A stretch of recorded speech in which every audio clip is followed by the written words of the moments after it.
Hop. Limon, su, bal ve zeytinyağı. Son günlerin viral limonata tarifini denedik.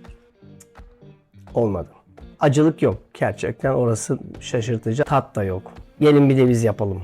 Orijinal limonata. Önce şekerle limon kabuklarını buluşturacağız. Tarifimiz klasik ama birkaç önemli püf noktası var. Kabukları beyazlarına girmeden rendele ve mutlaka birer portakal ve lime eklemeyi atlama. Eğer limonatanıza portakal kabuğu kullanmıyorsanız bence kesinlikle denemelisiniz. Sonra bir 5 dakika güzelce yoğur, ağzını kapat, streçle ve dışarıda 1-2 saat beklet. Limon, portakal, lime hepsinin suyunu da sık, şekeri ekle, güzelce karıştır ve süz. Limonata özümüz hazır. 2 oranda su koyup özü açıyoruz.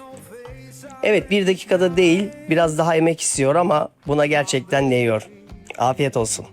İşte gerçek limonata.